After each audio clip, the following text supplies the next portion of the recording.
Good morning, class 1 commerce. Students, we have done the meaning of commerce and role of or functions of commerce. Okay, now we will do the branches of commerce. So, branches of commerce is divided into two parts. First is trade and aids or auxiliaries to trade. Okay.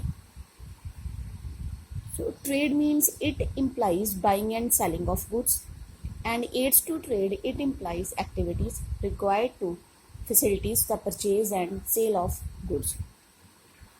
Trade की ਹੁੰਦਾ ਹੈ ਕਿ ਅਸੀਂ ਉਹਦੇ ਵਿੱਚ buying and selling ਕਰਦੇ ਹਾਂ, goods ਦੀ manufacturing ਹੁੰਦੀ ਹੈ ਔਰ ਟ੍ਰੇਡ ਦੇ ਵਿੱਚ ਸੇਲ ਪਰਚੇਜ਼ ਕੀਤੀ ਜਾਂਦੀ ਹੈ, ਠੀਕ ਹੈ।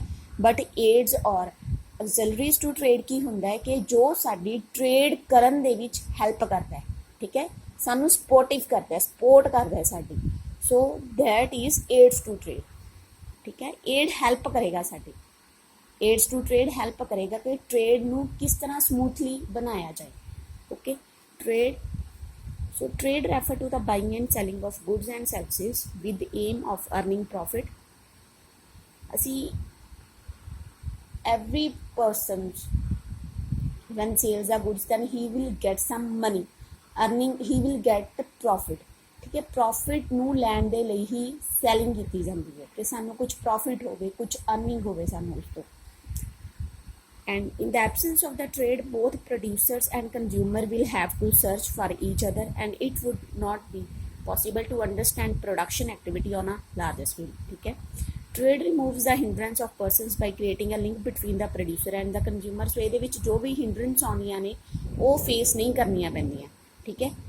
The persons who engaged in trade are known as the traders or middlemen, ਠੀਕ ਕਿ ਟ੍ਰੇਡ ਸਾਨੂੰ ਕੋਈ ਸਾਡੀਆਂ ਜੋ ਪ੍ਰੋਬਲਮਸ ਆਉਂਦੀਆਂ ਨੇ ਉਹਦੇ ਵਿੱਚ ਸਾਨੂੰ ਹੈਲਪ ਕਰਦਾ ਹੈ ਕਿ ਸਾਨੂੰ ਪ੍ਰੋਬਲਮ ਫੇਸ ਨਾ ਕਰਨੀਆਂ ਪੈਣ। ਇਹਦੇ ਵਿੱਚ ਇੱਕ ਮਿਡਲ ਮੈਨ ਦਾ ਕੰਮ ਕਰਦਾ ਹੈ, ਸਾਨੂੰ ਈਜ਼ਲੀ ਪ੍ਰੋਡਿਊਸਰ ਔਰ ਕਸਟਮਰ ਦੀ ਆਪਸ ਦੇ ਵਿੱਚ ਬੌਂਡਿੰਗ ਹੋ ਜਾਂਦੀ ਹੈ, ਠੀਕ ਹੈ, ਸੇਲ ਪਰਚੇਜ਼ ਕਰਨ ਦੇ ਵਿੱਚ। Now classification of trade: internal trade that is wholesaler trade, retail trade, and external trade is import, export and entrepot trade, ठीक है। Internal trade it is concern with the buying and selling of goods services with in the geographical boundaries of a country. ये तो clear ही है कि जो country के विच होएगा दैट इज़ इंटरनल और द होम ट्रेड। ये विच टू पार्ट्स आते हैं, first is wholesale trade.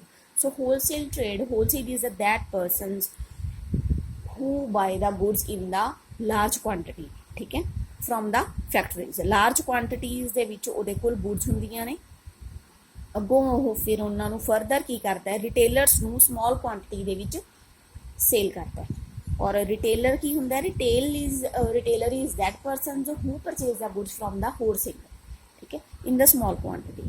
So external trade it is concerned with the buying and selling of goods between persons ਔਰ organisations operating in the two और two more countries, ठीक है। Next is external trade divided three parts. Import trade it refer to purchase of goods from a foreign country, ठीक है, ਜਦੋਂ ਅਸੀਂ foreign country ਤੋਂ goods ਨੂੰ purchase ਕਰਦੇ ਹਾਂ। export trade it refer to the sale of goods to a foreign country, ਜਦੋਂ ਅਸੀਂ export ਕੀਤਾ ਜਾਂਦਾ ਹੈ ਕਿਸੇ goods ਦਾ, ਠੀਕ ਹੈ। sale of tea from the India to Japan। third है entrepot trade it refer to import of goods for the purpose of export to the other country, ठीक है। ਇੱਕ ਕੰਟਰੀ ਤੋਂ ਅਸੀਂ ਗੁੱਡਸ ਨੂੰ ਇੰਪੋਰਟ ਕਰ ਲੈਂਦੇ ਹਾਂ ਅਤੇ ਫਰਦਰ ਉਹੀ ਗੁੱਡਸ ਨੂੰ ਅਸੀਂ ਕਿਸੇ ਦੂਸਰੀ ਕੰਟਰੀ ਦੇ ਵਿੱਚ ਜਦੋਂ ਅਸੀਂ ਐਕਸਪੋਰਟ ਕਰਦੇ ਹਾਂ, ਦੈਟ ਇਜ਼ ਐਂਟਰਪੋਰਟ ਟ੍ਰੇਡ, ਠੀਕ ਹੈ। ਨੈਕਸਟ ਹੈ ਏਡਸ ਔਰ auxiliaries to trade it refer to those activities which facilities the purchase and sale of goods which are made for assisting trade, ਠੀਕ ਹੈ, ਜੋ ਸਾਡੀ ਟ੍ਰੇਡ ਦੇ ਵਿੱਚ ਹੈਲਪ ਕਰਦਾ ਹੈ ਕਿ ਅਸੀਂ ਜੋ ਟ੍ਰੇਡ ਹੈ ਉਹ ਕਿਸ ਤਰ੍ਹਾਂ ਆਪਣਾ ਸਮੂਥਲੀ ਉਹਨੂੰ ਕਰ ਸਕਦੇ ਹਾਂ। ਸੋ ਇਹਦੇ ਵਿੱਚ ਕੁਝ ਪੁਆਇੰਟਸ ਨੇ। ਫਸਟ ਹੈ ਟਰਾਂਸਪੋਰਟ ਐਂਡ ਕਮਿਊਨੀਕੇਸ਼ਨ। ਸੋ ਅਗਰ ਟਰਾਂਸਪੋਰਟ ਹੋਏਗਾ ਤਾਂ ਉਹਦੇ ਨਾਲ ਅਸੀਂ ਆਪਣੀ ਜੋ ਗੁੱਡਸ ਨੇ ਉਹ ਇੱਕ ਪਲੇਸ ਤੋਂ ਦੂਜੀ ਪਲੇਸ 'ਤੇ ਅਸੀਂ ਈਜ਼ੀਲੀ ਉਹਨਾਂ ਨੂੰ ਮੂਵ ਕਰ ਸਕਦੇ ਹਾਂ। ਔਰ ਇਹਦੇ ਵਿੱਚ ਕਮਿਊਨੀਕੇਸ਼ਨਸ ਆਉਂਦਾ ਕਿ ਕਮਿਊਨੀਕੇਸ਼ਨ ਦੇ ਨਾਲ ਸਾਨੂੰ ਪ੍ਰੋਡਿਊਸਰਸ ਬਾਰੇ ਪਤਾ ਹੁੰਦਾ, ਪ੍ਰੋਡਿਊਸਰਸ ਨੂੰ ਕੰਜ਼ਿਊਮਰ ਬਾਰੇ ਪਤਾ ਹੁੰਦਾ, ਈਜ਼ੀਲੀ ਇੱਕ ਦੂਸਰੇ ਦੇ ਨਾਲ ਕਮਿਊਨੀਕੇਟ ਕਰਕੇ ਆਪਣੀ ਗੁੱਡਸ ਨੂੰ ਉਹ सेल परचेज कर सकते हैं। Banking and financing, so bank give a loan, ठीक है, ਕੈਸ਼ ਕ੍ਰੈਡਿਟ ਫੈਸਿਲਿਟੀ ਦਿੰਦਾ, ਓਵਰਡਰਾਫਟ ਦੀ ਫੈਸਿਲਿਟੀ ਦਿੰਦਾ, ਜਿਹਦੇ ਨਾਲ ਕਿ ਸਾਨੂੰ ਵਿਦਿਨ ਦਾ ਕੰਟਰੀ ਕਿ ਫੋਰਨ ਕੰਟਰੀ ਦੇ ਵਿੱਚ ਵੀ ਜੋ ਬਿਜ਼ਨਸ ਕਰਨਾ ਹੈ ਉਹ ਸਾਡਾ ਸਮੂਥ ਹੋ ਜਾਂਦਾ ਹੈ। ਸੋ ਨੈਕਸਟ ਹੈ insurance. Insurance is the main aids to trade function ਹੈ। ਇਹਦੇ ਵਿੱਚ ਕੀ ਹੈ ਕਿ ਇੰਸ਼ੋਰੈਂਸ ਦੇ ਨਾਲ ਜੋ ਬਿਜ਼ਨਸਮੈਨ ਹੈ ਆਪਣਾ ਜੋ ਰਿਸਕ ਹੈ ਕਵਰ ਕਰਦੇ ਹੈ, ਠੀਕ ਹੈ। ਉਹਨਾਂ ਦੇ ਨਾਲ ਉਹਨਾਂ ਨੂੰ ਅਗਰ ਕੋਈ ਰਿਸਕ ਹੁੰਦਾ ਤਾਂ ਉਹਦੇ ਨਾਲ ਜੋ ਜਿੰਨਾ ਉਹਨਾਂ ਦਾ ਰਿਸਕ ਹੁੰਦਾ ਹੈ ਉਹਨਾਂ ਨੂੰ ਈਜ਼ਲੀ ਉਹ ਅਮਾਊਂਟ ਜਿਹੜੀ ਹੈ ਕਵਰ ਹੋ ਜਾਂਦੀ ਹੈ। Wear housing. ਸੋ ਜਦੋਂ ਵੇਅਰ ਹਾਊਸਿੰਗ ਹੁੰਦੀ ਹੈ ਉਹ ਇੱਕਦਮ ਜਦੋਂ ਮੈਨੂਫੈਕਚਰਿੰਗ ਕਰਨ ਤੋਂ ਬਾਅਦ ਜਦੋਂ ਬਲਕ ਕੁਆਂਟੀਟੀ ਦੇ ਵਿੱਚ ਹੋਲਸੇਲਰ ਆਪਣੀਆਂ ਗੁੱਡਸ ਨੂੰ ਪਰਚੇਸ ਕਰਦਾ ਤਾਂ ਇੱਕਦਮ ਸੇਲ ਨਹੀਂ ਹੁੰਦੀਆਂ। ਸੋ ਜੋ ਗੁੱਡਸ ਨੇ ਉਹਨਾਂ ਨੂੰ ਪ੍ਰੋਟੈਕਟ ਕਰਨ ਦੇ ਲਈ, ਠੀਕ ਹੈ, ਉਹਨਾਂ ਦੀ ਕੁਆਲਿਟੀ ਨੂੰ ਸਹੀ ਰੱਖਣ ਦੇ ਲਈ ਗੁੱਡਸ ਕੈਪਟ ਇਨ ਦਾ ਵੇਅਰ ਹਾਊਸਿੰਗ, ਠੀਕ ਹੈ। ਐਡਵਰਟਾਈਜ਼ਿੰਗ। ਸੋ ਐਡਵਰਟਾਈਜ਼ਿੰਗ ਇਨ ਦਾ ਮੇਨ ਫੰਕਸ਼ਨਸ, ਠੀਕ ਹੈ। Through advertising they can increase their sale in the market, ਠੀਕ ਹੈ। ਐਡਵਰਟਾਈਜ਼ਿੰਗ ਹੋਏਗੀ, ਸਾਨੂੰ ਪ੍ਰੋਡਕਟ ਦੇ ਬਾਰੇ ਨੌਲੇਜ ਹੁੰਦੀ ਹੈ, ਕੰਜ਼ਿਊਮਰ ਨੂੰ, ਪ੍ਰੋਡਿਊਸਰ ਨੂੰ ਵੀ ਪਤਾ ਹੁੰਦਾ ਹੈ ਕਿ ਮੈਂ ਆਪਣੀ ਕੀ ਐਡਵਰਟਾਈਜ਼ਿੰਗ ਦੇ ਵਿੱਚ ਕੀ ਪ੍ਰੋਡਕਟ ਦੇ ਬਾਰੇ ਮੈਂ ਕੀ ਮੇਨ ਕੁਆਲਿਟੀ ਦੱਸਣੀ ਹੈ, ਕੀ ਉਹਦਾ ਪ੍ਰਾਈਸ ਦੱਸਣਾ ਹੈ, ਠੀਕ ਹੈ, ਤਾਂ ਕਿ ਉਹਦੀ ਜਿਹੜੀ ਸੇਲ ਹੈ ਉਹ ਜ਼ਿਆਦਾ ਹੋ ਸਕੇ, ਠੀਕ। ਨੈਕਸਟ ਹੈ objectives of trade. Objective of business. So business का की मेन ऑब्जेक्टिव्स ਹੁੰਦਾ ਹੈ ਕਿ ਜੋ ਕੁਝ ਗੋਲਸ ਹੁੰਦੇ ਹੈ, ਕੁਝ ਉਹਨਾਂ ਨੇ ਰੂਲਸ ਦੇ ਅਕੋਰਡਿੰਗ ਜੋ ਗੋਲਸ ਡਿਸਾਈਡ ਕੀਤੇ ਹੁੰਦੇ ਹੈ ਕਿ ਉਹਨਾਂ ਨੂੰ ਕੰਪਲੀਟ ਕੀਤਾ, ਉਹਨਾਂ ਨੂੰ ਫੁੱਲਫਿਲ ਕੀਤਾ ਜਾਏ। ਉਹਨਾਂ ਗੋਲਸ ਦੇ ਅਕੋਰਡਿੰਗ ਹੀ ਕੁਝ ऑब्जेक्टिव्स ਨੇ ਜਿਨ੍ਹਾਂ ਨੂੰ ਡਿਸਾਈਡ ਕੀਤਾ ਜਾਂਦਾ, ਠੀਕ ਹੈ। ਫਰਸਟ ਹੈ economic objectives, social objective, human ਔਰ ਇੰਡੀਵਿਜੂਅਲ ऑब्जेक्टिव।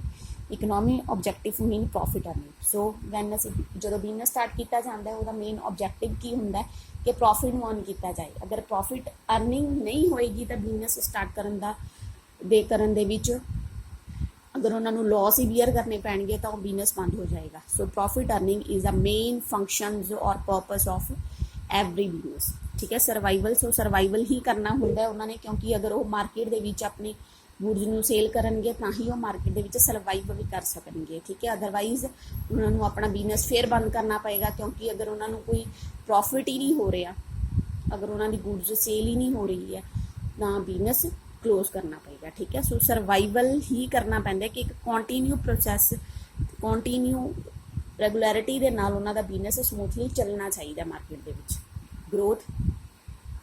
ਗਰੋਥ ਇੱਕ ਮੇਨ ਫੰਕਸ਼ਨਸ ਹੈ ਕਿ ਅਗਰ ਗਰੋਥ ਹੋਏਗੀ ਉਹਦੇ ਨਾਲ ਹੀ ਉਹਨਾਂ ਨੂੰ ਅਲੱਗ-ਅਲੱਗ ਓਪਰਚੁਨਿਟੀਜ਼ ਮਿਲਣਗੀਆਂ ਮਾਰਕੀਟ ਦੇ ਵਿੱਚ, ਅਲੱਗ-ਅਲੱਗ ਹੋਰ ਉਹਨਾਂ ਦੇ ਨਿਊ ਕੰਜ਼ਿਊਮਰਸ ਨੇ ਜਿਹੜੇ ਉਹ ਮਾਰਕੀਟ ਦੇ ਵਿੱਚ ਆਉਣਗੇ, ਜਿਹਦੇ ਨਾਲ ਉਹਨਾਂ ਦੀ ਪ੍ਰੋਡਕਟ ਹੋਰ ਇਨਕਰੀਜ਼ ਹੋਏਗੀ, ਠੀਕ ਹੈ।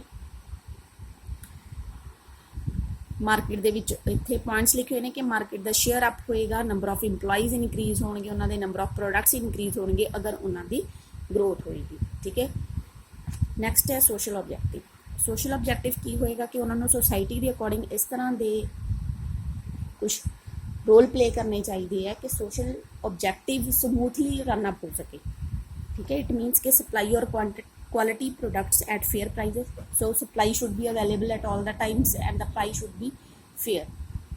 Avoidance of unfair trade practice. So ਉਹਨਾਂ ਨੂੰ ਅਵੋਇਡ ਕਰਨੀ ਚਾਹੀਦੀ ਹੈ ਬਲੈਕ ਮਾਰਕੀਟਿੰਗ, ਹੋਰਡਿੰਗ ਐਂਡ ਅਡਲਟ੍ਰੇਸ਼ਨਸ। ਇਹ ਨਹੀਂ ਹੈ ਕਿ ਅਡਲਟ੍ਰੇਸ਼ਨਸ ਕਰਨ ਪ੍ਰੋਡਕਟ ਦੇ ਵਿੱਚ, ਠੀਕ ਹੈ, ਬਲੈਕ ਮਾਰਕੀਟਿੰਗ ਸਟਾਰਟ ਕਰ ਦੇਣ ਕਿ ਗੁੱਡਸ ਦਾ ਸਟਾਕ ਘੱਟ ਦਿਖਾ ਕੇ ਉਹਨਾਂ ਦੇ ਪ੍ਰਾਈਜ਼ਸ ਨੂੰ ਹਾਈ ਕਰ ਦੇਣ। ਇੱਦਾਂ ਦੀ ਸੋਸ਼ਲ ਆਬਜੈਕਟਿਵ ਦੇ ਵਿੱਚ ਕੁਝ ਵੀ ਉਹਨਾਂ ਨੂੰ ਨਹੀਂ ਕਰਨਾ ਚਾਹੀਦਾ ਅਗਰ ਉਹਨਾਂ ਨੇ ਆਪਣੇ ਬਿਜ਼ਨਸ ਨੂੰ ਸਮੂਥਲੀ ਰਨ ਅਪ ਕਰਨਾ। Generation of employment and opportunities. So ਉਹਨਾਂ ਨੂੰ ਇੰਪਲੋਈਜ਼ ਨੂੰ ਕੁਝ ਹੋਰ ਵਰਕਰਸ ਨੂੰ ਇੰਪਲੋਇਮੈਂਟ ਦੀਆਂ ਅਪਰਚੁਨਿਟੀਜ਼ ਵੀ ਪ੍ਰੋਵਾਈਡ ਕਰਦੇ ਰਹਿਣਾ ਚਾਹੀਦਾ। ਪ੍ਰੋਟੈਕਸ਼ਨ ਆਫ ਇਨਵਾਇਰਮੈਂਟ ਦੇ ਅਕੋਰਡਿੰਗ ਹੀ ਉਹਨਾਂ ਨੂੰ ਆਪਣੀ ਵੇਸਟੇਜ, ਸਮੋਕਸ ਜਿਹੜੀ ਹੁੰਦੀ ਹੈ ਮੈਨੂਫੈਕਚਰਿੰਗ ਫੈਕਟਰੀਜ਼ ਦੇ ਵਿੱਚ ਉਹਨਾਂ ਨੂੰ ਪ੍ਰੋਪਰ ਮੇਨਟੇਨ ਕਰਨਾ ਚਾਹੀਦਾ ਕਿ ਉਹ ਹਾਰਮਫੁਲ ਨਾ ਹੋਏ। ਕਮਿਊਨਿਟੀ ਸਰਵਿਸ ਕਰਨੀਆਂ ਚਾਹੀਦੀਆਂ ਨੇ, ਕੁਝ ਚੈਰੀਟੇਬਲਸ ਡਿਸਪੈਂਸਰੀਜ਼ ਓਪਨ ਕਰਨੀਆਂ ਚਾਹੀਦੀਆਂ ਨੇ, ਡੋਨੇਸ਼ਨਸ ਦੇਣਾ ਚਾਹੀਦਾ ਜਿਹਦੇ ਨਾਲ ਕਿ ਸੋਸ਼ਲੀ ਉਹਨਾਂ ਨੂੰ ਸਰਵਿਸਿਜ਼ ਪ੍ਰੋਵਾਈਡ ਕਰਨੀਆਂ ਚਾਹੀਦੀਆਂ ਨੇ। Welfare of employees the welfare ਦਾ ਵੀ ਉਹਨਾਂ ਨੂੰ ਮੇਨ ਜੋ ਹੈ ਰੱਖਣਾ ਚਾਹੀਦਾ ਧਿਆਨ ਕਿ ਉਹਨਾਂ ਨੂੰ ਫੇਅਰ ਵੇਜਸ ਪ੍ਰੋਵਾਈਡ ਕੀਤੀਆਂ ਜਾਣ, ਉਹਨਾਂ ਨੂੰ ਰੀਜ਼ਨੇਬਲ ਵਰਕਿੰਗ ਕੰਡੀਸ਼ਨਸ ਦਿੱਤੀਆਂ ਜਾਣ ਤਾਂ ਕਿ ਉਹ ਸਮੂਥਲੀ ਆਪਣਾ ਜੋ ਫੈਕਟਰੀਜ਼ ਦੇ ਵਿੱਚ ਜਾਂ ਆਫਿਸ ਦੇ ਵਿੱਚ ਸਮੂਥਲੀ ਕੰਮ ਕਰ ਸਕਣ, ਠੀਕ ਹੈ। ਹਿਊਮਨ ਔਰ ਇੰਡੀਵਿਜੂਅਲ ਆਬਜੈਕਟਿਵਸ ਕੀ ਹੈ ਕਿ ਉਹਨਾਂ ਨੂੰ ਪੂਰੀ ਹਿਊਮਨ ਦੀ ਨੀਡਸ ਦੇ ਅਕੋਰਡਿੰਗ ਉਹਨਾਂ ਨੂੰ ਗੁੱਡਸ ਆਰਗੇਨਾਈਜ਼ ਜਿਹੜੀਆਂ ਨੇ ਪ੍ਰੋਵਾਈਡ ਕਰਵਾਉਣੀਆਂ ਚਾਹੀਦੀਆਂ ਨੇ to provide healthy and safe working conditions, to pay fair and competitive salaries, ठीक है, to provide opportunities for personal growth and development of employees, to provide reasonable securities, financial and non-financial incentives देने चाहिए, to encourage employees to take initiative and participation in management. ठीक है, so these are the objectives of business.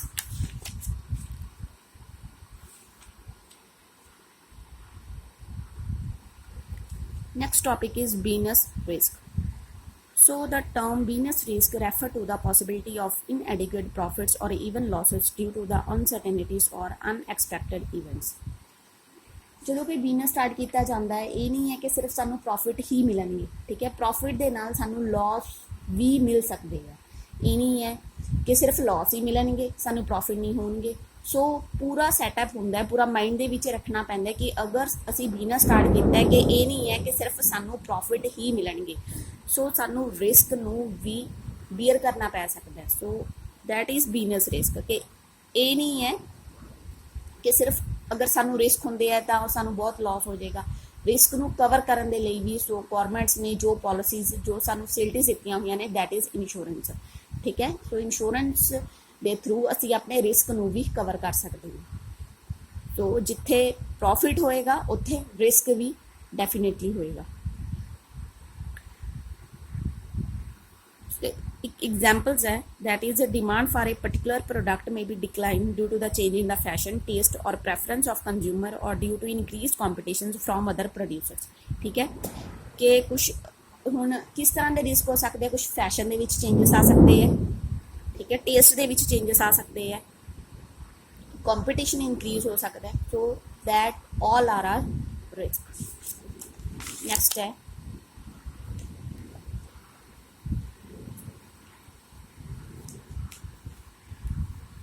there are two types of risk. First is speculative risk.